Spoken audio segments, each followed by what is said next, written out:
Hey, just want to take a quick break from this episode so I could tell you guys about how I just launched my new Patreon page. If you don't know about Patreon, it's a great way for people to support creators with a monthly subscription. Becoming a Patreon supporter can even come with a few perks, like early access to new episodes and getting special shoutouts on the podcast. I've recently started working part-time at my job so I can focus more time and energy on the podcast and YouTube channel. So any support would be massively appreciated, and it helps me towards my hope of making this my full-time job someday. So if you want to help support me in that, please head over to patreon.com/hooptheory. That's Patreon, patreon.com/hooptheory. Thank you so much for listening, and enjoy the rest of the show.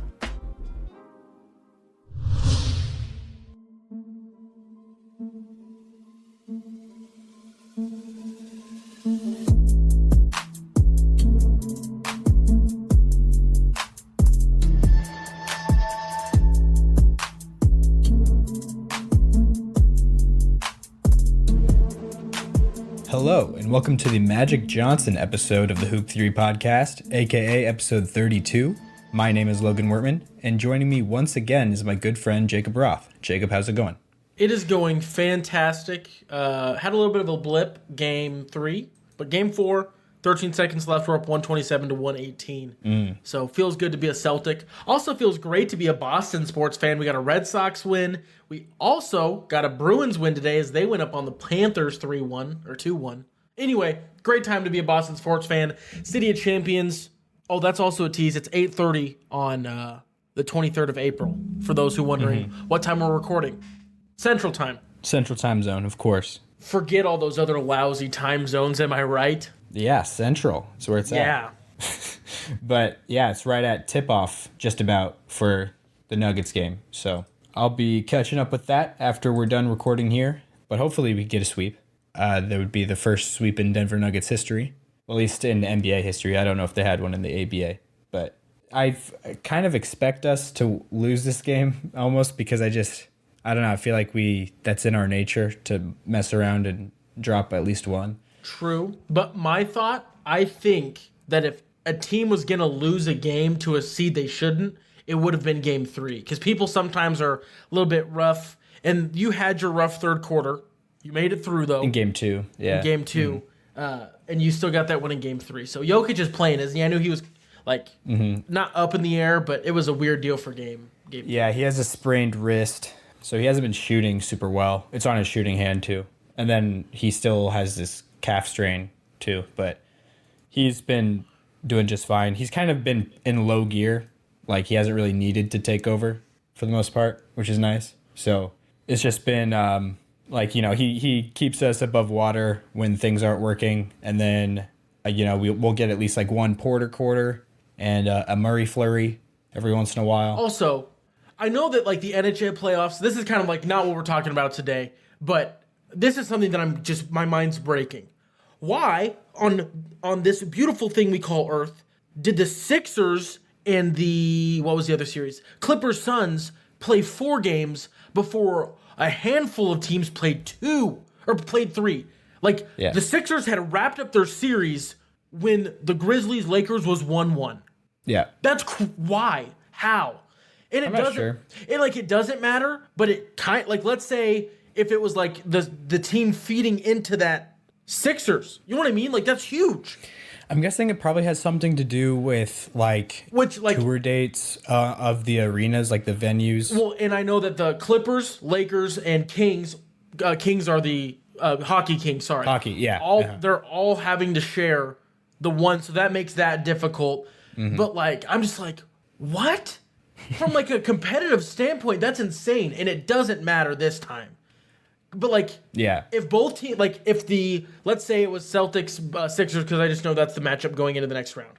If the Celtics were 2 games back and would just have been playing game 3 yesterday, the Sixers swept. Even if the Celtics swept, the Sixers still had 3 extra days of rest when both teams swept, if they would have hypothetically. Which is just, and it's not the end of the world. It's just, you couldn't have done a better job than that. Make sure everyone's, at least bump the Sixers down to the night game to make it look better, even if it's on the same day. Because they had the Sixers open up, was it Friday, Saturday?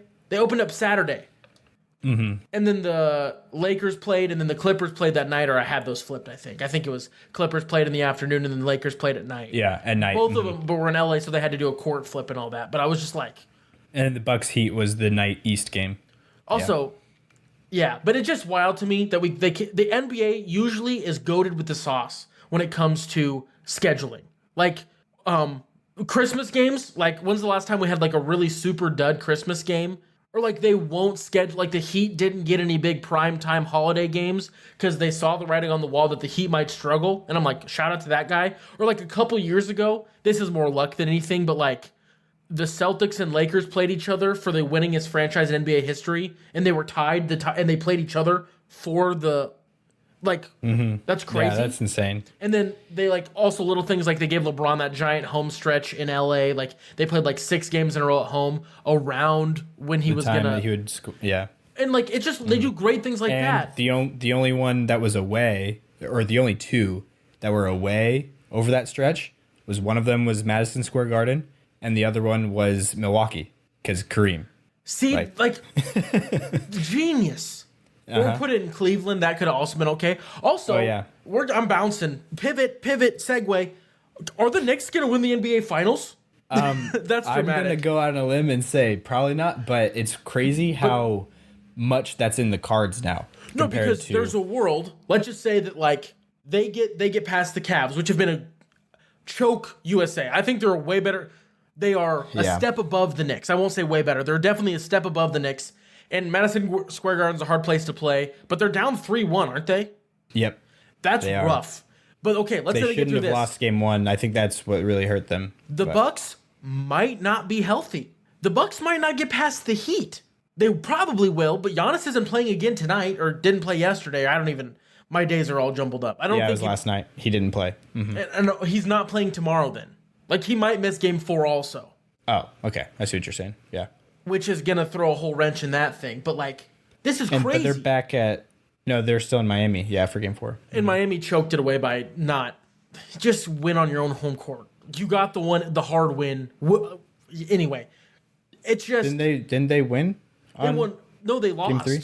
They lost. No, the Heat lost the second one in Milwaukee. Sorry, I messed that up. That's my brain messing up. They lost the second one in Milwaukee without Giannis. They needed to get that one. That made me mad. But then, like, the Knicks Heat, that's a toss-up. I don't, like, have any kind of feeling about either one, honestly. And then I keep making jokes. Now that the Knicks are up 3-1, though, I think it's more likely. I mean, it's hard to come back from a 3-1 deficit. I keep making jokes that the Celtics are going to beat the Sixers in 5. But, like, it's probably going to be a 7-game series that is going to be a slap fest. Like, there's the Hawks or Sixers? Sorry, Sixers, Celtics. I don't know. You probably said Sixers. I just didn't. I probably didn't. Knowing me, I'm probably more the one that messed that up. But Sixers Celtics is probably going to be an absolute slugfest. Like, it'll go 7. I make jokes, it'll go 5. It'll go 7. Especially if Joel Embiid doesn't have to miss any games if he's back completely. Yeah, which I hope he is. Like, I don't want excuses. When the Celtics bury the Sixers, I don't want excuses. Well, no, you rely on a bunch of unreliable players to be your best players. And it's the playoffs. Like, and Doc Rivers is your head coach. No disrespect. Yeah. Listen to a previous episode of the Hoop Theory if you'd like to hear our defensive, or more Logan's defensive Doc Rivers. Episode somewhere in the 20s. 28? Yeah. Anyway, go back and listen to that if you haven't yet. But it's just, there's a world where the Knicks are the team coming out of the East. A lot of dominoes have to fall in a very weird way. Honestly, not that many, though. This is the weird thing. Only a couple have to fall the right way for them to get there. You know what I mean? Yeah, because, like, if Embiid stays beat up and the Sixers get out, I think that's their... But then the Celtics can't figure out Emmanuel quickly whenever they play him for some reason. Yeah. I'd like to think playoff time they could fix it, but I don't know.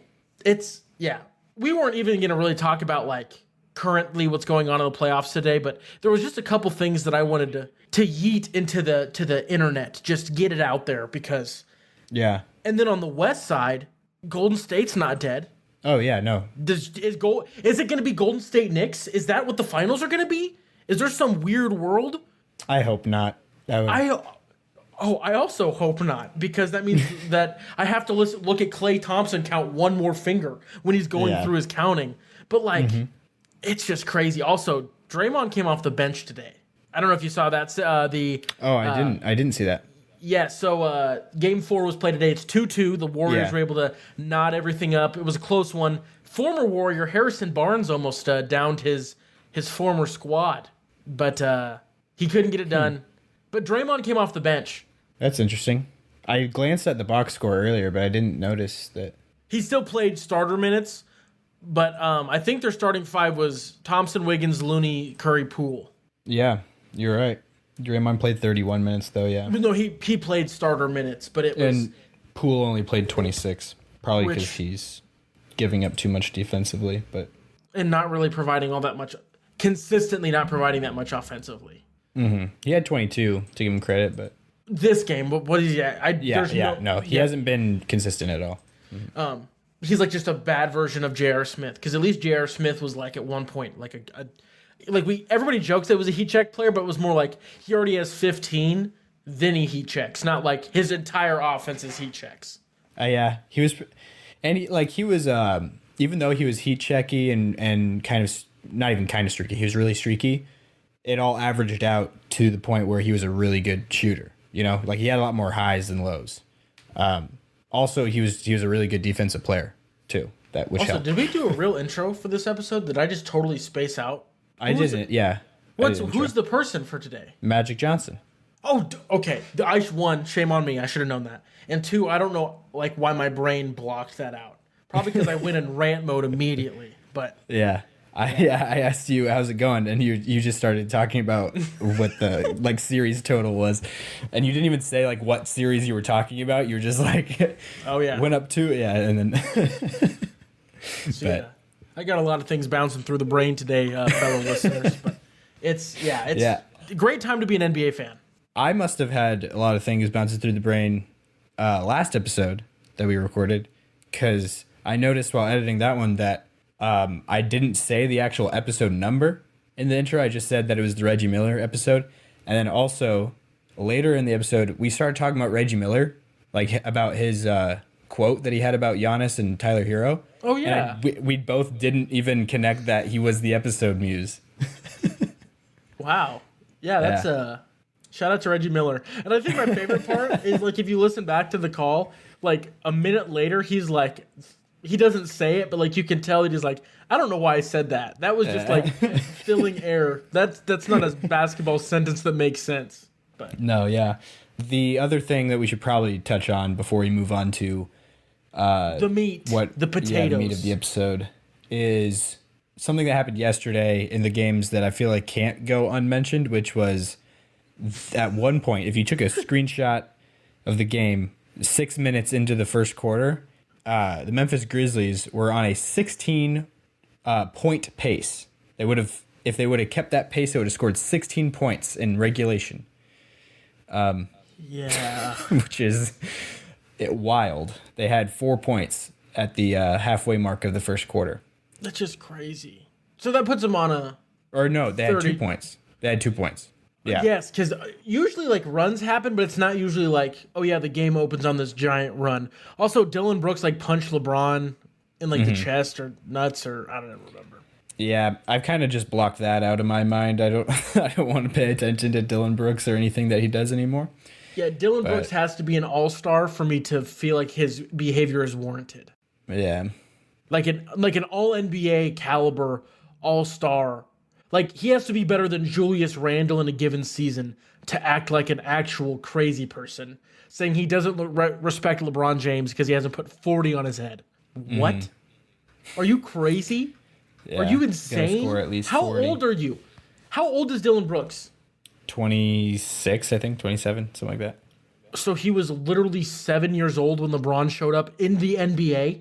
Uh-huh.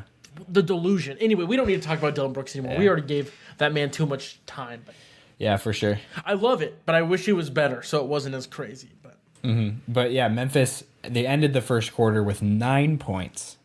Sick. Which I don't know if that's like a record. I bet you that Charlotte team did it once.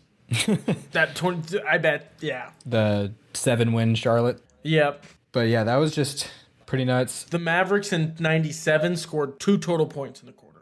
In a quarter? 2? I believe so. Wow, I guess that was 97. That probably would have been the optimal time for that to happen. And the Golden State Warriors did it in 2004. Yeah, that same range, yeah. Yeah. People just weren't scoring back then because you could do a lot more defensively. That there was a lot more allowed.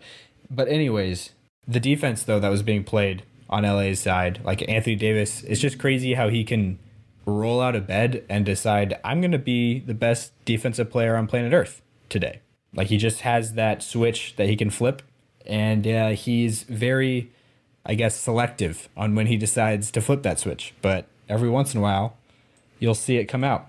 But also, it wasn't all defense. There was definitely some just lack of production on Memphis' side of things. But yeah, I thought that Anthony Davis and Jared Vanderbilt were both putting on like a defensive masterclass against the newly awarded Defensive Player of the Year in Jaren Jackson Jr., which is a great segue, unless you wanted to talk about anything else. Nah, I literally just vomited words for 8 minutes before this, so I'm good. I don't have anything else to add on that. Yeah. But yeah, Jaren Jackson Jr. got it for DPOY, but I was, yeah. Mm-hmm. And so I saw you made a face there. Is that because you didn't think he should get it? No, I think he should. Okay. I don't think it was like... Honestly, I don't think I've had a problem with any that have been awarded thus far. Like, yeah, me neither. Like, there's no, like, who else gets it besides Mike Brown? Like, there's not really... All of these were my pick. Like, I guess I'm spoiling what we're about to talk about, but yeah, all the three of the awards that have been handed out so far were my picks to also win that award. I think the softest one, though, was Triple J. Like, I wasn't, like, super firmly in his camp, but he probably, if I had to choose one guy, he probably would have been my number one. Also, you're being disrespectful to the Kia Clutch Player of the Year. There's been 4 awards given out. Oh, okay, yeah. Shout out to DeAndre Fox. That's the dumbest award ever, I think. De'Aaron. I said DeAndre. I hate my life. I'm thinking DeAndre Hunter. I'm sorry. Yeah, it's okay. Actually, apologies to De'Aaron Fox. Yeah. And earlier, before we were recording, you were calling DeJounte Murray DeAndre Hunter. Which that just reminds me of something that I've noticed in the last few months listening to some of the Ringer podcasts. I don't know if you listen to The Answer at all. It's on the Ringer basketball show or Ringer NBA show. It's the Friday show with J. Kyle Mann and Sirat Sohi. And Sirat Sohi on there, she has some extremely odd pronunciations of like random things. And I'm like, how? But like I don't know if it's a joke. I can't tell. Or if they actually think that it's how you pronounce his name. But lately, they've been saying DeJounte Murray. DeJounte. Every time they say his name. And I'm like... Maybe that's what it is. I'm pretty positive it's not because Travis and Jason in the NBA and the NFL, like the center and the tight end. It's not Kelsey. Yeah. It's not. It's Kelsey. I've heard that, but then they say it Kelsey, though. They've given up. Oh, okay. It's like Kels, like our good friend Landon Braun has the same name as Christian Brown. Yeah. Because his family just gave up on the pronunciation, correcting people. But I'm pretty sure it's Kels. It's I've heard that before. Mm-hmm. I've heard that, but with NBA stuff, I'm able to fact check it usually because there's this great website. Shout out to whoever made this website called NBA Pronunciation Guide. It has just about, I'm pretty sure, every single player in the league in alphabetical order, and it has like links next to all the names of videos that are found across the web of those players saying their own names. Of them saying their own name. Yeah. Because they wouldn't mess up their own name. Mm-hmm. Yeah. So I watched all 4 of the videos from DeJounte Murray on here, and he says DeJounte Murray every time. So... Also, the hardest one, Alperen Sengun, has 1. Oh, does it? Oh, yeah, he does. 1. Anyway, yeah. And yeah, it's Shangun. But what was the other one? Shea. Because throughout this season, there's still people on broadcasts and podcasts right now that say Shy. Because earlier this season, did you not hear about this? In a post-game interview, somebody, like a reporter asked Shea how you pronounce his name, how you pronounce his first name. and Shea told him it was Shy, as a joke. It had to be as a joke because all of the videos on this website where he's saying his own name, he says Shea. Yeah. but he says Shy in that one interview, and then so many people believed him, and people are saying Shy now. That's wild. Which that's fair that they believed him because he's the source, you know. Yeah. Unless he just changed his mind on how he wanted his name to be pronounced. But yeah, so that's one of my favorite websites out there. Anyways, what we're talking about right now is the season awards. De'Aaron Fox was awarded the Clutch Player of the Year award, which I wanted to make sure, since, this is the first season, we do have new names for all of these awards. I wanted to make sure I would incorporate those. To be more formal, De'Aaron Fox is the winner of the Jerry West Award this season in 2023. I think that he was the only real candidate for it. The other finalists for it were Jimmy Butler and DeMar DeRozan. But from the first month of the season on, it was pretty clear that Fox was going to win it because this whole season he's led the league in clutch points by a mile. And he's got the whole narrative factor for it too. So yeah, pretty easy pick there. Can't go wrong with De'Aaron Fox. And this is, for those who don't know, this is the first year of this award ever. So De'Aaron Fox is the first ever Jerry West Award winner. And then I guess moving on to another minor one so we can scale it up. This episode can crescendo at its peak. We have the most improved player, which is the George Mikan Award. Which is yet to be announced. Yes, that has yet to be announced. And I think this is the one that has the most candidates, people that wouldn't be stupid. If you say it, people wouldn't be like, you're an idiot. This, yeah. I think it's because this is one of the few awards that has wildly different, different... potential meanings. Yes, exactly. Different criteria, different ways you can look at it. Because I have two guys in my brain that I can't pick between. And they have two very different cases? And their cases are, one could be most improved opportunity, and one of them could be most improved new system they're a part of. Because, I guess you can just go into mine. Or you go first. I don't know how you No, you go for it. Go for it. So one of the two people I can't get, Jalen Brunson, but then it's hit just because... That is not who I thought you were going to say. But keep going. Because he just has the opportunity. He is now the guy, and he didn't shy away from it. But he's doing similar things. So statistically, he looks very improved because he is. But it's just because he's getting more chances, and he's not Luka's child brother.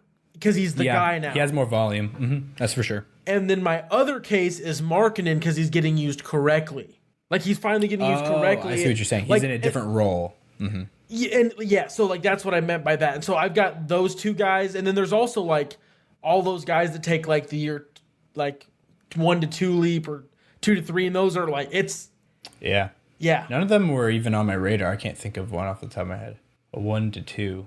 I guess Şengün would probably be one of those guys. Yeah, I guess none of those guys are that this year. But last year that was a big talk with Ja. Should Ja get it? But no, that's just a rookie to a second year. Is what a lot of people are saying is an opposition argument. But who are the people that you had for MIP? So I had 4 guys written down, and both who you said, Brunson and Markkanen, are both in my 4. I thought when you said you had 2, I just wasn't expecting Brunson to be one of the 2. I thought you were going to have Markkanen and SGA, which I feel are the 2 most popular picks from what I've heard with the discussion around this award. I feel I also probably I was too high on SGA last year.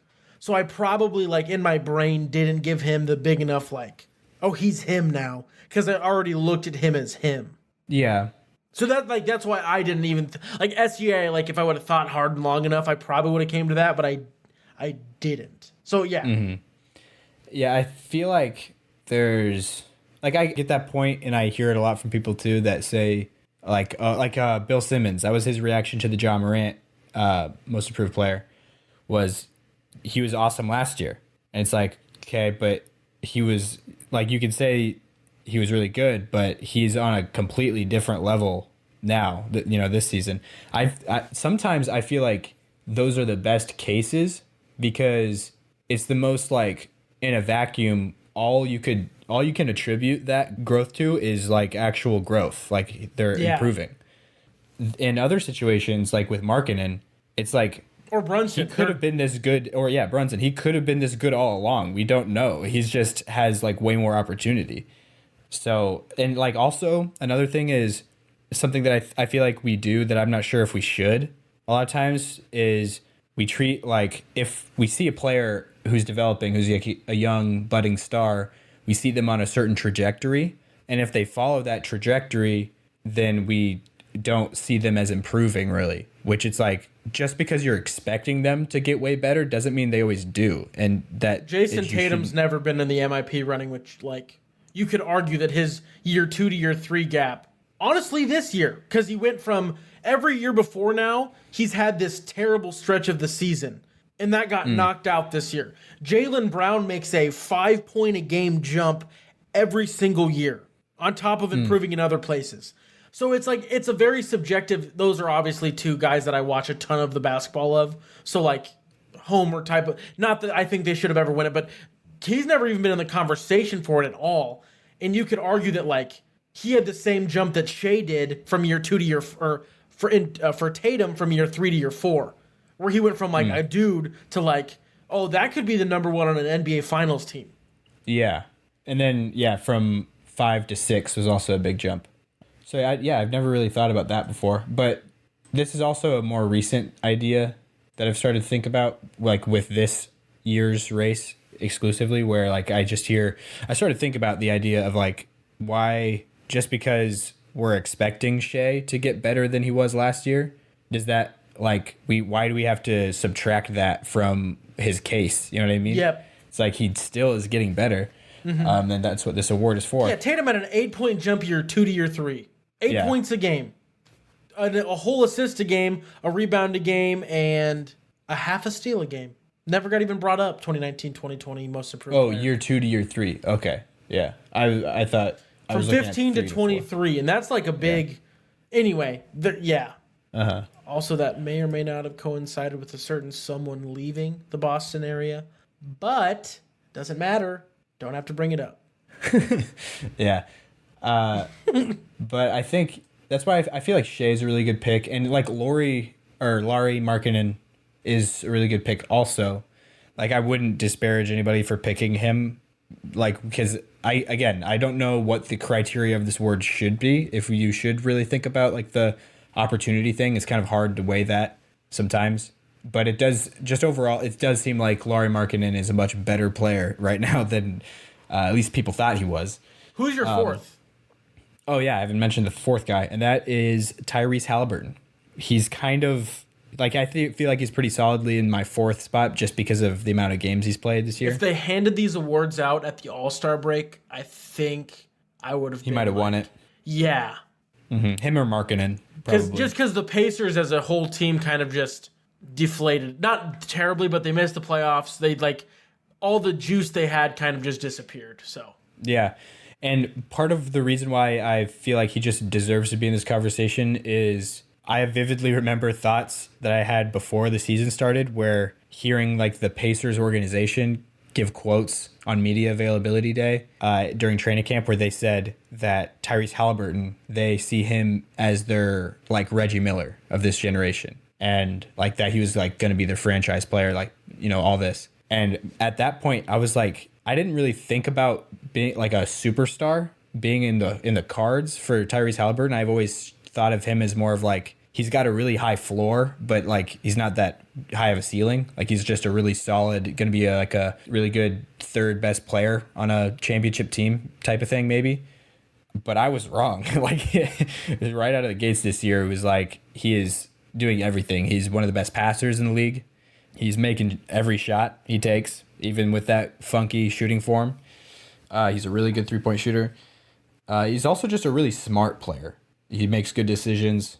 So, yeah, I was wrong on that. I feel like Tyrese Halliburton definitely is their franchise cornerstone moving forward. And that just because of how short of amount of time was in between me like having those two very different opinions on him, I feel like he has to be in here for me. Yeah, I think that it hits it. Who do you think it is? Who do you think gets the nod? Do you think it's Shea? I feel like it's between Shea and Markkanen. I guess Brunson could win Because it. the Now big that push at the end of the year, I think, is like going to be part of the. And I know that they don't take playoffs into account, but like just how much better the Knicks got at the end of the year and how important Brunson was to that improvement. Mm-hmm. And I truly think that Jalen Brunson has always been this level of guy. He just isn't sharing time with Luka. Not that that's a bad thing, but Luka is a very like, I will do good things, find time in between to do good things. Mm-hmm. Yeah. Like we saw Brunson in the first round of the playoffs last year without Luka. And he was this guy, that he's been for the Knicks. So that's kind of like with the Jordan Poole thing from was that last year? Inversed. Where he's no longer been that guy. Like whenever they needed him. I'm talking about his campaign that he had. For more money. It was the end of last year, I think. Because that's when Draymond punched him in the face at the beginning of this year. At the beginning of this year, yeah. But funny enough, Draymond is the guy that I'm pretty sure was the one that gave all these quotes that I remember about how it was ridiculous. I'm pretty sure Steve Kerr had some quotes too. It was ridiculous that the league should be ashamed because Jordan Poole wasn't the most improved player, and Draymond just kept saying like, this dude was playing in the G League last year and now he's averaging 17 points per game in the NBA. Like that, I don't know how that can't be the most improved player. And it's like that is such a misleading way to describe like. Jordan Poole's events. Yeah, he was in the G League, yes, at the beginning of last season, but by the end of last season, in the last few months of the season, he was the same guy that has been all year, that year. You know what I mean? Like the second half of his prior year, he was exactly the player that he was in the year that they're saying he should have won Most Improved. So I'm just like, I don't see how you can say that he undoubtedly. I'm not saying he wasn't a good candidate. But I can't get behind he was robbed of the award. Not allowing discussion on something like that is a little crazy, but yeah. Most Improved is an award that I arguably get I feel like it's the most fun race every year. Is that weird? Because like MVP's usually like, it's probably them. But MIP, like big outlets don't care about it, so they barely talk about it. So it's just like people that actually like are like watching basketball a ton. So I'm excited to see. I think they're announcing MIP. Is it Wednesday this week? Oh, I'm not sure. Is that schedule public? I think they announced a release schedule. It leaked. April 24th. Tomorrow we will know who the Kia Most Improved Player is. Oh, okay. Then the Rookie of the Year we will know on the 25th. And MVP, I'm guessing, will be the 26th. Does it not say that, though? It says MVP? Kia Defensive Player of the Year is the 17th, Clutch 18th. Coach pretty much every day this past week, stopping on the Friday. And then again on Monday, Tuesday. And I'm guessing Wednesday's probably MVP then. Yeah, that would make sense. I wonder, that would be weird, them awarding him the MVP. Well, I don't know why my brain just did that. Like, Jokic probably isn't winning it. Yeah. My brain was thinking about Jokic being awarded it just because it was the same thing that happened in the Suns series a couple years ago where they rolled it out to him, gave it to him, and then we got swept. Well, yeah, no, because it'll be cool because, like, they'll have to give Joel, like, they'll probably wait to give it to him in Philly. Yeah, they definitely would. And so then he'll be playing. Because he'll just be in street clothes. How funny is that? But no, he'll probably be playing by the time they get to Philly. But how Doc Rivers talked about it so, like, dark cloud, like, this was not good, makes me wonder how serious it actually was. Like, did you see the interview where Doc Rivers talked about the MRI from Embiid? I don't think so. Worth a watch, listeners. He seemed worried. Obviously not for this Nets series because they wrap things up. I think it was more how long he'll be gone to start the Celtics series. I think. Sorry, the next round series. Yeah. Presumably the Celtics series, but. Yeah, I think so. But yeah, anyway, we can move on to our next award. Which one do you deem the next in the ladder of fun? I don't know. That's a great question. Let me look at this. I feel like six man? Probably. Emmanuel Quickley's not a six man. What? Emmanuel Quickley started like 40 games this year. Oh, I see what you're saying. He's not. It didn't matter. That would have made me so mad. If he would have won? I haven't looked. I don't actually know. Oh, Brogdon won. Yes, I know. No. I'm saying I was talking about quickly. I don't know how many games he's actually started this year. Oh, 21 of 82. So 81, 21 of 81. So he qualifies. It's just if you started less games than you've come off the bench, then you qualify. Crazy. Yeah. But he played 29 minutes a game. Well, that has nothing to do with it. I know it doesn't, but he's not a sixth man in my brain. And because also a lot of his starts came at the end of the year, you know what I mean? So it wasn't like in my brain he was no longer, didn't matter. The most Who was out? Why was he starting? He just got moved into the starting five at the end of the year. Over who?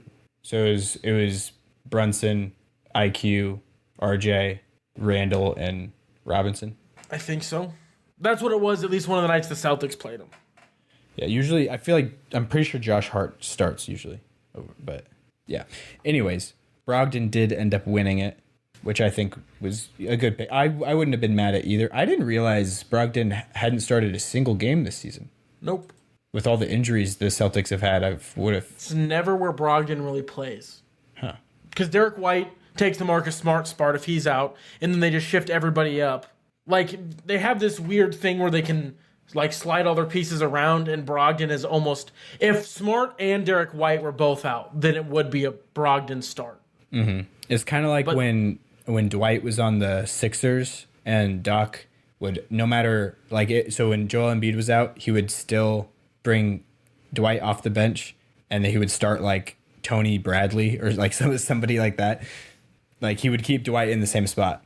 Well, no, not even that, because like if Smart was gone, Derek White moves to point guard, Jalen moves to 2, Jason moves to 3, then they'd start Robert Williams a third and Al Horford. So like they just would shift people up or down, so that never put Brogdon in the start. And I think the only couple games where he would have started, he was not playing. Or he could have started, I should say. He was not playing. So, but he's also, I think, the most overqualified sixth man in the NBA. So I'm glad that he won the sixth man award. So he's like kind of a sixth man by choice, but not in the way of like where he just wants to juice his odds of winning it. It's more of just a body preservation. Knowing that like if I play less minutes, I can just have longevity. Give it all for those few minutes and have a longer career, which as a Celtics fan, pretty pumped about. So yeah. Oh, yeah, Rob barely played this year. 35 games, and he started 20 of them. And even a lot of those 35 was very, 18 minutes. Yeah. He played less than half of the game in his average minutes. It's 23 and a half minutes. So, wow. Yeah, that's the more you know. But sixth man of the year, which, did we say? Yeah, we said George Mikan award for MIP. The sixth man of the year is the John Havlicek award, which I think is a great... That's one of the ones that fits the best for sure. I think that Manu would have been the other choice. Yep. For a great sixth man of the year award title, or whatever you want to call it. Yeah. And then, but yeah, so the other guys though, did you have anybody else on your radar, I guess, for sixth man of the year? I only had really... I heard people keep saying Emmanuel Quickly. I don't remember who the finalists were. I know it was Brogdon Quickly, and I don't know who the third one was. Yeah, it's Brogdon Quickly and Bobby Portis, I think, was the third guy. Yeah, okay. And then, so he was one of my 4. I had 4 people written down for this, and the other guy who I have third over Bobby is Malik Monk. I thought he was really good for the Kings this year. Averaged 14 points off the bench. Was a knockdown shooter, like a movement shooter too, which is there's a big difference between just this is what this is a rant I went on a few episodes ago with you with KCP, how I was talking about how KCP, yes, he shoots the same percentages as some of the best 3-point shooters in the league, but most of his shots are just kind of stationary catch and shoot for the most part. And then, but people like Steph and people oddly enough, Malik Monk this season are guys that are catching it off of running off screens. And so while they're moving, their momentum is carrying them. They're catching the ball and just going straight up with it and shooting it while, flying sideways through the air. Those shots, believe it or not, are a lot harder to hit consistently. But yeah, so I think those are, that's a pretty good 4.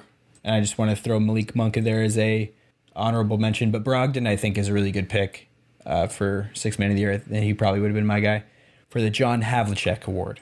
Excuse me. I'm single-handedly going to make these names stick. Like they do in hockey, where it's the heart. Exactly. Okay. Yeah. Like the NBA, I feel like they're not doing a good enough job at doing it. Even it's on still their called website. the Kia Sixth Man of the Year. Yeah. Everything's Kia, though, isn't it? You kind of have to dig a little bit to actually find the What names it's called. of them. Yeah. Which is disappointing. But it's nice, though, that they all of the trophies are like, the actual person that it's named after. So moving on to the next award, which I think Rookie of the Year will probably be the next one, which is the Wilt Chamberlain. Yeah, the Wilt Chamberlain Award this year is the most boring race out of all of them. Outside of maybe Coach of the Year, just because there's not a question. Oh, really? Okay. So I think that there kind of is. No. I'm not saying... Utah? Kessler? Oh, no. I was saying Jalen Williams. Oh. I feel like... I feel like the gap between Jalen Williams and Walker Kessler is bigger than the gap between Paulo and Jalen Williams. Okay.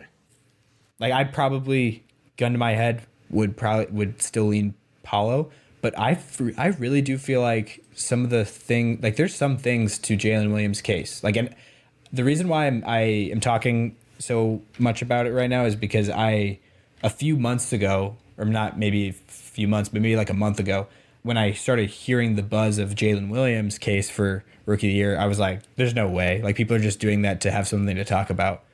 But I'm surprised now that I'm thinking about all of the, what goes into it, I'm like, he actually has a pretty good case because he was very efficient and he put up the actual numbers with 14 points, 5 rebounds, 3 assists. But yeah, on good efficiency too, with 36% from 3, 52% from the field, and 81% from the line. I'm pretty sure Paulo's splits are not very pretty. And also, the difference between the Magic and the Thunder this year, I think, was pretty big in terms Very of just true, but also the difference in the importance to their teams of Jalen Williams and Paolo is very different. Because if Paolo's not there, the Magic barely win basketball games. That's a bit dramatic, but See, but I think Paolo has way more opportunity. His role is he has the keys to the team. Mm-hmm. Jalen Williams is on some nights of a number of guys down the pecking order. You know what I mean? Yeah. And he's been really efficient, and also he's not just if you're looking at the numbers, it's not like he's in a totally different universe from Paolo. You know what I mean? And he's doing it on a good team while not having the volume. Yeah. Mm-hmm. But I'm not saying I'm picking Jalen Williams. Yeah, but I'm just saying this is closer than I thought it would be. So Jalen Williams gets the Wilt Chamberlain runner-up award. I bet Paolo wins it pretty comfy. Yeah, I would put... Jalen Williams will probably sweep second place. Mm-hmm. Kessler will get sneaky votes. But I think Paolo wins it pretty aggressively. Yeah, I could see that. But yeah, I think Walker Kessler, I was surprised to see him as one of the finalists. When I first saw it, I was like, wow. I mean, I've been praising him all season. Mm-hmm. I thought he's been really good. But usually you don't see a rim runner, role player guy as one of the finalists for Rookie of the Year. Well, I just also think that outside of a couple guys, this rookie class has not been flash in the pan like we've seen the past couple years of guys that I do stuff now. Yeah. I think true. Next year's class will be I do stuff now. Mm-hmm. But these past 2 years have been a lot less RJ Barrett, Zion, Ja, that's one class. That's crazy. RJ Barrett. And that was talked about as a very bad draft at the time. That it was only a top, it was a 3-man draft, and after that it fell off a cliff. And then that one slowly is fine wine aged rather well. If you look at that draft, it's not that terrible. Yeah, Isaiah Roby was in that draft. Shout out to the man. Yeah, and the Knick legend. Did you know that he's on the Knicks now? Really? Yeah, he's not on the playoff roster because they signed him after the deadline for that, but he's technically signed to the New York Knicks right now. That's cool because there'd be no reason they sign, I guess, practice guy, but. Yeah, and to rehab his injury. And to basically, he's going to play for their summer league team is the main thing. They're just going to make him a baby Julius Randle. Yeah. Yeah, so he has a non-guaranteed deal for next season. So like they could end it whenever they wanted, but I think it'll probably... They give him time, he'll cook. Mm-hmm. He's also just a Tibbs guy. Yeah. Grit and grind, just fighting for every day on the team. But yeah, formerly mentioned DeAndre Hunter was in that draft too. I think Darius Garland was in that draft. Rui Hachimura. Anyways, we're not going to just list players' names, but the award that we're talking about was Rookie of the Year. I mentioned Walker Tyler Kessler. Hero. Sorry, we said we weren't going to do that. Tyler Hero was in that draft? Yep. Oh, yeah, he was. Matisse Thybulle, Nickeil Alexander-Walker, Grant Williams, Darius Baisley, Nazir Little, PJ Washington, Jordan Poole, Kevin Porter Jr., Nick Claxton. Wow. Cody Martin, Eric Pascal. Oh, yeah, Nick Claxton was... Keldon Johnson was in that draft, right? Keldon Johnson, I want to say. I don't see him. But I think he was the 29th pick, if that helps. Keldon Johnson. Oh, he was, yeah, 29. Ignis Brazdeiklius. He fell right out of the league. Terrence Mann. Yeah, wow. What pick was he? Jalen McDaniels. Kyle Guy. Terrence, then Ty Jerome was probably in that draft too. Ty Jerome. Like, a lot of guys that play. Yeah. Jackson Hayes, I can't believe I just skipped over that one. Yeah. I mean, Kobe White. Yeah, Kobe White, yeah. Cam Johnson. Yep, Cam Johnson, Cam Reddish. This stretch, okay. Well, yeah, it goes Rui, Cam Reddish, Cam Johnson, PJ Washington, Tyler Hero. Yeah, and that's like 8 to 12 or 9 to 13, something like that. Yep, 9 to 13. Yeah. Like that's a pretty it's not that bad of a class. Anyway, we did exactly what we said we weren't going to. And then the next class had LaMelo and Anthony Edwards duking it out for Rookie of the Year. And the last year was not as because Cade Cunningham didn't really play, and Evan Mobley kind of was just a monster. But Scotty Barnes got it. So anyway, Josh Giddey's in that class too, I think. Yeah, he is. And that's another guy. For year 1 to year 2 guys, Giddey is probably one of those guys. Timothy Chalamet. Yeah, the Os with the sauce, which I'm kind of checking that every day at this point. To see when they'll finally put that on his Basketball Reference. So you said Josh you messaged them, didn't you? I added them on Twitter. But, yeah. But I got the support of some random guy. He liked it and commented on it. Yes. So yeah. Anyways, the thing you said or something earlier that I was going to respond to about the rookies this year. You said. There's just not a lot of people. There's people that are doing things, but not like, look at me. Yeah. Jabari Smith. The reason why I think a big factor in why that is like he sucks. Jabari Smith, was just way below where we thought he would, and Chet being hurt. Also, if you want to hear about me being right, go back to whatever episode we talked about the NBA draft and listen to my opinion. Yeah, I believe that was at least the title of it was the NBA offseason is in full swing, which by the way is one of our most listened to episodes. So a lot of people heard me be right. Yeah. I said I'd take Jabari Smith third, maybe even lower than that. I don't know if you went that far. I don't know if I said that. I definitely knew that I was the lowest on him. You had him third by a lot. Mm-hmm. Yeah. He just didn't seem like an NBA guy. Turns out he wasn't. He's just going to be an Auburn Tigers legend. Yeah, I think he'll still pan out to be something, but I don't know if it's a star. Yeah, I definitely feel like a star is questionable at this point. Yes. Also, we got way off the track. I guess we were talking about Rookie of the Year. It's not that far off the tracks. But the winner of the Wilt Chamberlain Award, I think it's going to be Paolo, and I think you think the same. Yeah, I do. Mm-hmm. So, Wilt Chamberlain Award goes to Paolo Banchero. Mm-hmm. And then Coach of the Year, I guess, should be the next one. And this is another one. This is like even more so than Rookie of the Year. I feel like is like obvious. Well, I mean, it's already been awarded, so yeah. Yes, But even before it was awarded, unanimous. yeah. Like it was a somehow, and it was the first one ever, right? yeah, it was the first ever. So like all sports writers that got a vote this year, all 100, agreed it should be Mike Brown, and I don't think that should be really debated at all. Yeah, and Missoula honestly, inherited a championship team. Daigle I mean, he's Nutt- done a good job, but No, not that he's done a bad job, but like Mike Brown is like the head of the Phoenix that is the Sacramento Kings. They play different. yeah, no, I agree. Yeah. I wanted to hear you say Coach Mark's last name again. Daigle Nut? Is that what it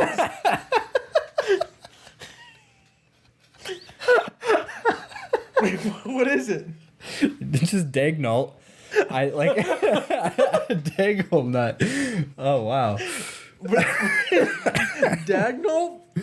Yeah, I don't know if I've... Okay, in my defense, I think I've almost always read it, and I just read it quick. Yeah. And all the letters for Daigle Nut are there. But the L is before the T. The L is not near the G. Yeah. But no, that just made me laugh because I've heard a lot of mispronunciations of that name, but never that one. Like most people think it, like, just assume it is like has some French like spice to it or French zest where they say like they know type of thing. But it's just they don't go like so far down like yeah.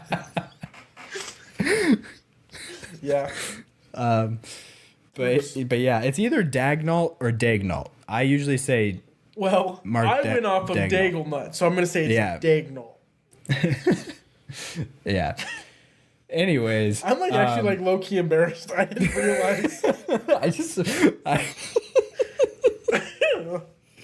Like I was talking when you said it the first time, but like I heard the end of like the old nut like type of thing. And I was like, what did he just say? Also, Cassidy listens sometimes, and she's like, sometimes there's like the things you say are just on brand. Like it's just what you say. Like you just like sometimes I have to ask you to cut stuff out, obviously, because I'll be like, Rockets are blowing it up like the Challenger, or like I'll just say something that should not be.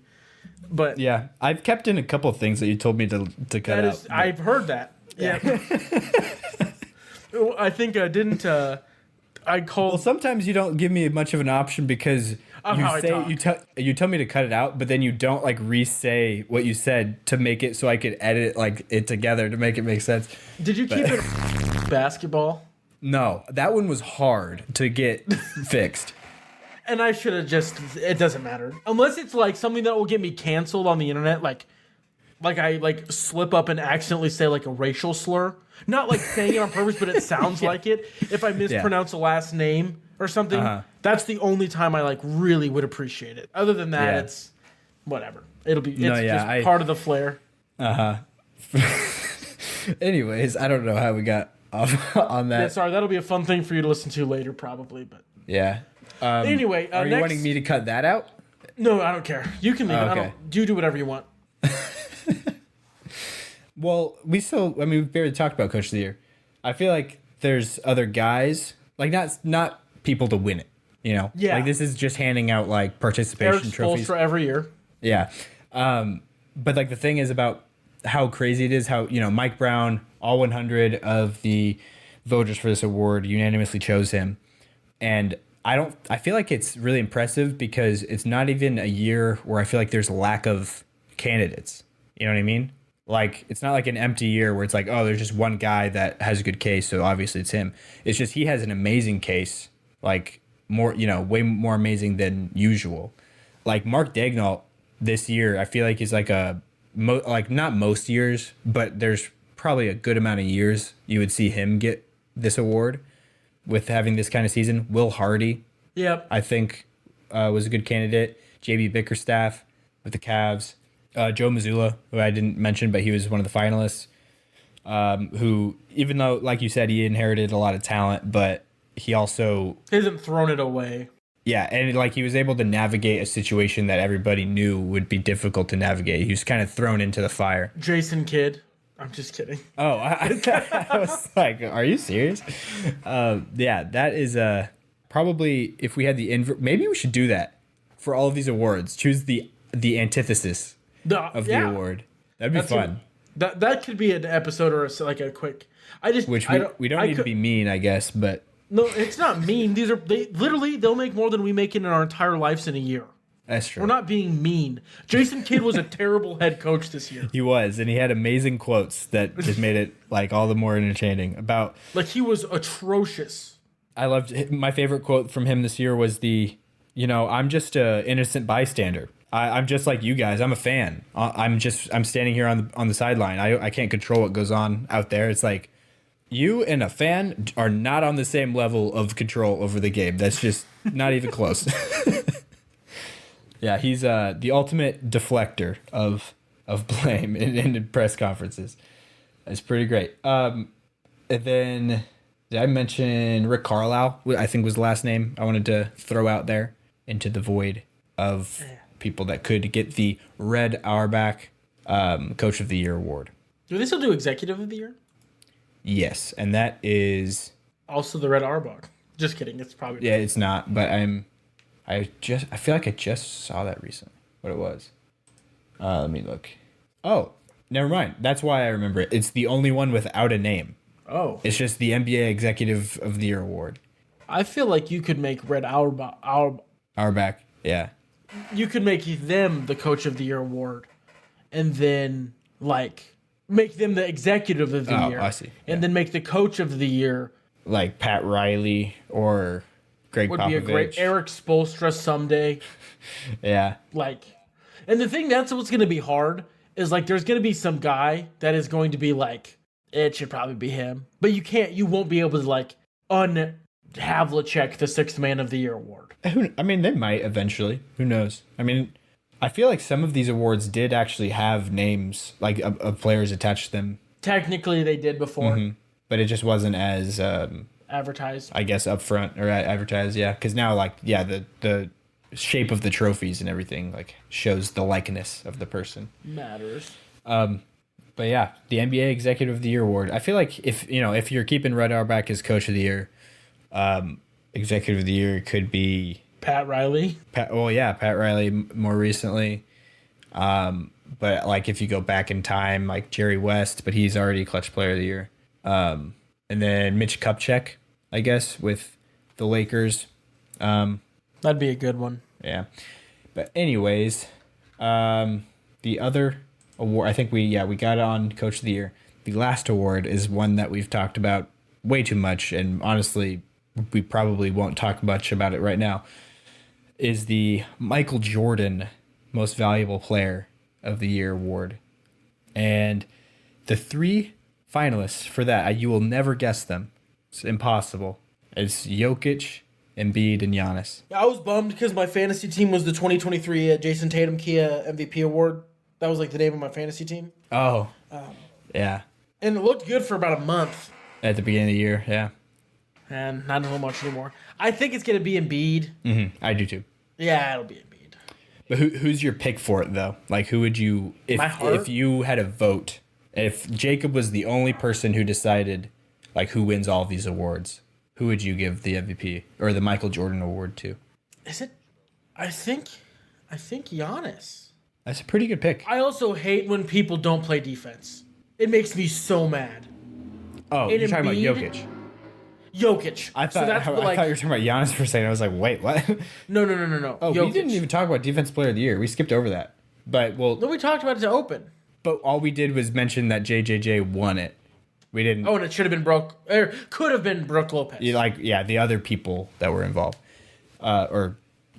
Anyways, we'll do that next because I feel like that's a better discussion than MVP is. Anyways. Yeah, it'd be Embiid or Giannis. Because Jokic, was so crazy offensively, and then defensively he didn't do anything, and then the thing that I always gave Jokic is, he doesn't miss games. Yeah. And then at the end of this year, he started, missing games. Yeah, no, he played his lowest amount of his career. He played 69, I think, to finish. Which, by the way, is still more than Embiid has ever played on a season. But, I mean, it was close this year, because Embiid played 66, I think. I'd probably give it to Embiid. Yeah. Just at the end of the last couple of games, Embiid just stopped playing defense, and it made me so mad. Wait, so do you mean to say that you would probably give it to Giannis? No, I did say Giannis, but like I'm thinking Oh. harder. It's probably Embiid. It's Embiid. So did you just mean to say that Jokic stopped playing defense at the end of the year? Embiid stopped Oh, playing Embiid defense. did. Okay. The games I watched, Yeah. Embiid stopped playing defense. No, yeah. I mean, Embiid's always been like, even though he can be a really defensively exactly, great. yeah. Giannis is constantly has his motor going. Like he doesn't give up on defense at all. I don't know if you listened to by the sounds of it, I don't think you probably did.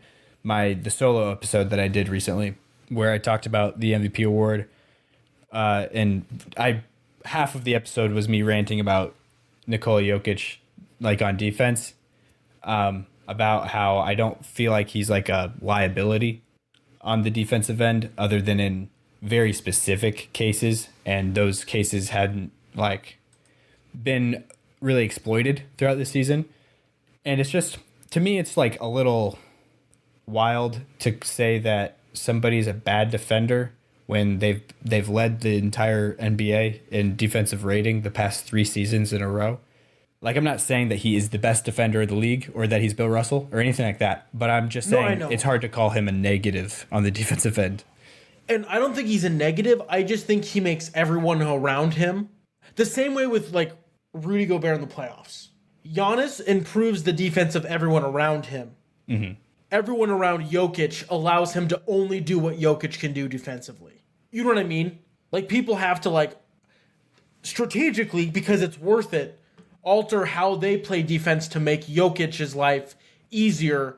And as a center, I feel like that's the position in my brain I, like, give the least leeway for that for. Where I feel like it should be the flip side, where, like, Giannis, a lot of the time, will bail guys out defensively and then still be a juggernaut on offense.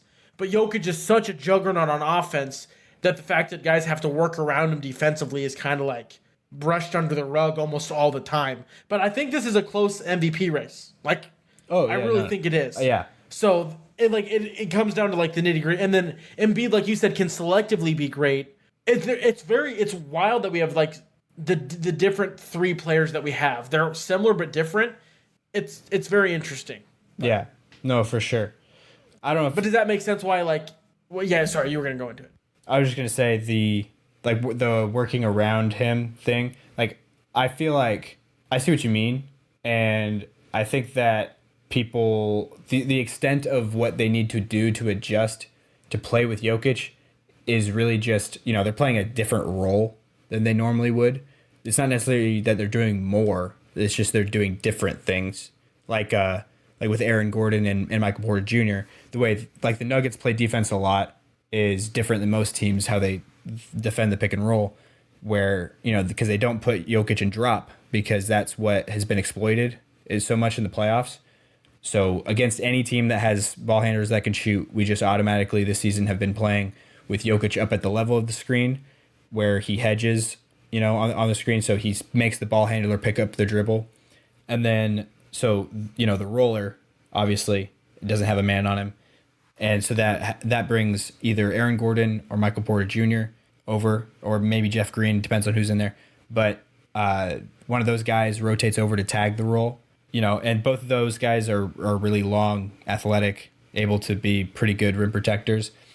So that type of defense has worked really well. But yeah, like you're saying, it's different than what their normal task would be on that kind of play on a different team. On a different team, Michael Porter Jr. isn't helping over on the weak side to play defense on the roll, on the pick and roll. But the thing is, it almost does make MPJ better defensively, because like that might be his ideal role on defense, because like he has, just like some other players, like has some really big blemishes on the defensive end, but one of his strengths, like one of the things that he does well on the defensive end, is actually rotate over and provide some rim protection as a wing. And so playing with Jokic puts him in that position pretty often, and so he's able to actually play to his strengths, I guess. But yeah, I guess I feel like Jokic is like misunderstood defensively, and like I know I just sound like a homer type of thing, but like I'm not trying to say that he's amazing defensively, but something's working to what he's doing because some like people like Embiid in that article, where he dissed Jokic and then proceeded to not play against him that night. One of the things he said was defensive stats or defensive analytics don't make sense because, they'll tell you that one guy is the best defender in the league, but if you watch it with your eyes, you can tell that he's not that great on defense. Obviously, he's talking about Jokic, but like thing is, like, and I hear that from a lot of people. People just like dog on defensive stats, which I'm not saying that defensive stats are amazing and tell you everything you need to know, but you also can't dismiss them completely and say that they don't mean anything, because literally what defensive rating means is just that, or defensive box plus minus rather is the main stat that I was talking about. What that means is Jokic is scored on less than every other player in the league. Like he allows less points to be scored while he is in the game. The other team doesn't score as much, and he makes the largest impact on that than any other player in the league does.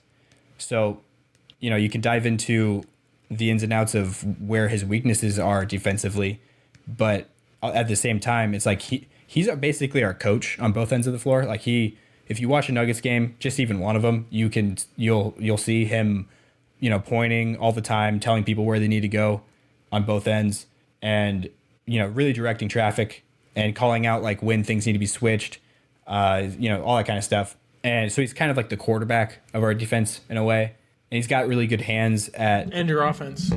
Yeah, yeah, even more so. And also another thing with the rim protection thing, people knock his rim protection because he concedes a lot of layups at the rim, which I'm not going to go into all that. I've already done that before. But the thing is, I feel like the numbers are painted in a not so good light because he has so many, like when he usually will get a block is when it's not even counted as a block. Like he's really good at knocking the ball out on the gather. So it counts as a steal, which he's one of the best. He leads the league, I think, in steals as a center, and deflections as well. And I don't know if you know this, but kick balls, which the NBA actually tracks, he's like 3 times the person in second in kick balls this season. Which, like, I know that some people might be like, why does that matter? But like, it's just Stops the flow. Yeah, it's a smart play. I really do feel like he's just it's a skill that he has. He's really good at it. So, but anyways, I'm dizzy right now. I can't remember even where I am or what I'm talking about. So I'm just gonna bail out of here right now and move on to the Defensive Player of the Year award.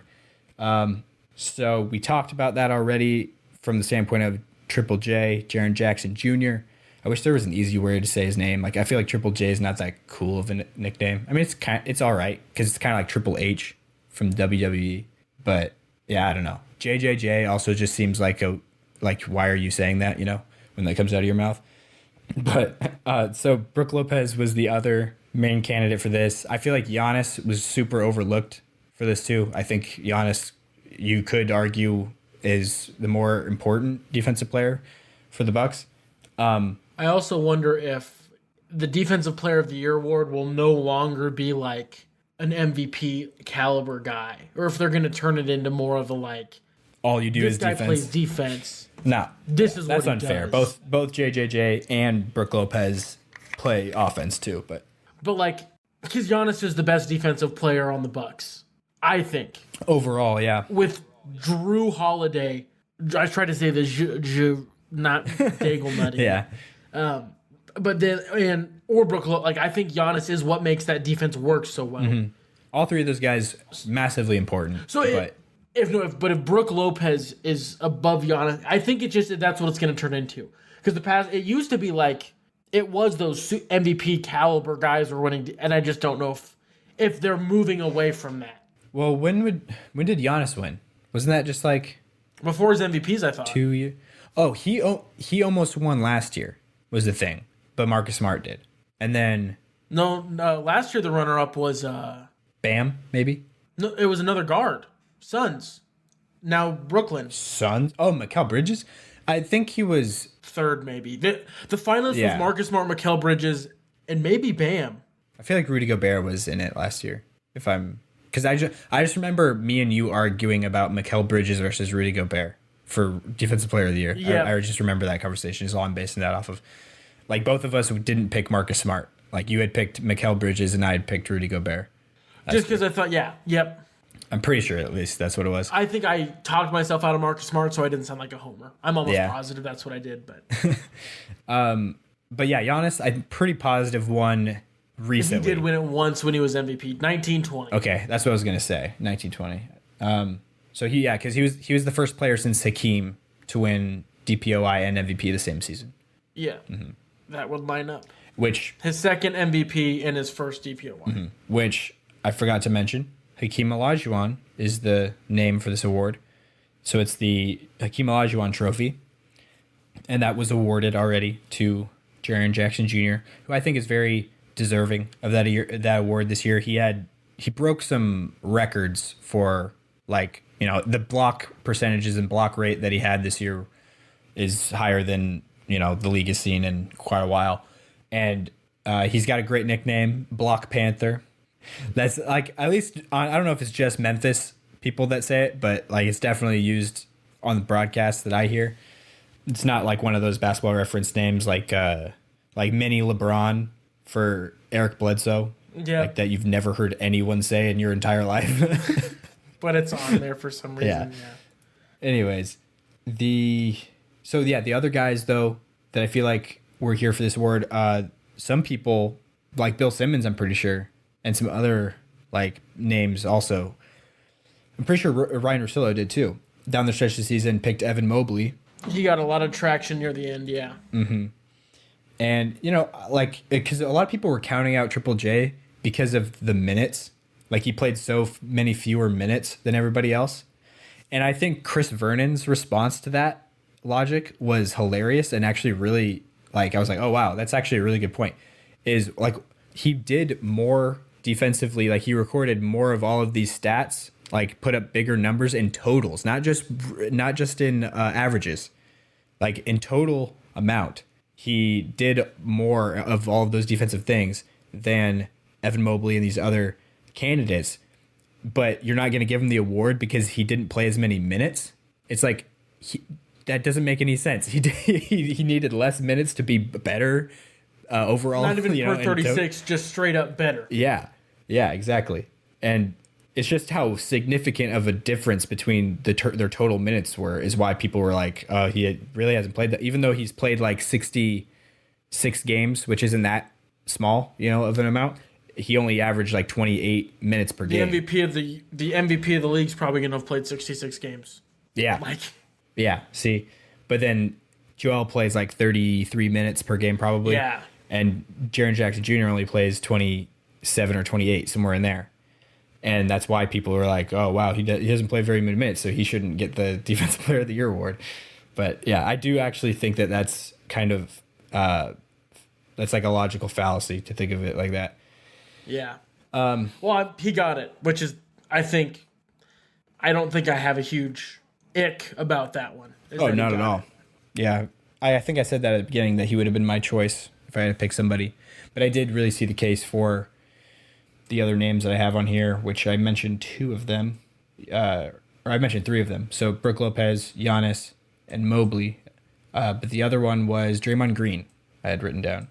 Because I think he kind of went... He was kind of underrated in this award. I'm not saying that he should have won it, but I feel like he was near the top of the list.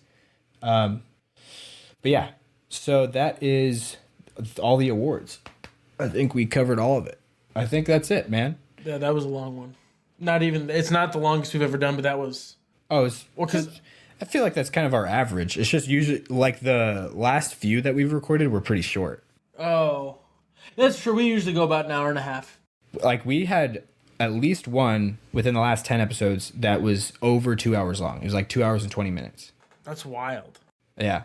But that was one of the ones where we played the game for literally over half of it. At the end, at the end where we pretty much weren't okay. I mean, we were recording still, and that was in the episode. But yeah. But it was I quizzed you on the NFL players. Yep. Okay. Yep. So, but anyways, thank you guys for listening. I'm going to watch the Nuggets game now. Hopefully I don't fall asleep before I finish it. Are you watching the whole thing? Or Yeah, are I'll you just going try. to start at half? I'm going to try to. Okay. I haven't looked at the score yet, so. Yep. But I will say nothing. thank you guys for listening. I really appreciate it. I'll probably put the Hoop Theory Patreon thing at the beginning since we didn't take a break here. But I didn't have to pee today, so that's good. yeah, thank you for listening. Please check out my Patreon if you have the kindness in your heart to do so. Yes, and don't forget, if we get 5 people. Yeah, it was 5. 5 people, I will do NFL episodes on the Jacob Ross Show, but it'll be rebranded as Gridiron Theory or something theory. Yeah. It'll be adjacent, because I think talking about NFL history outside of just the current happenings and would be interesting and fun. Yeah. So I'll do a whole preview of the season. Each team will get 10 minutes. Mm-hmm. That's 320 minutes. I do that for you. If you ever need anybody to just explain things to and be the guy that brings nothing in terms of knowledge, but gets you to explain things in a way that dummies can understand it. Logan will be there. Just plan on it. Just book it. 5 people, though. But yeah, so do that. And the other thing is just stay happy, stay healthy, and we will talk to you guys next episode.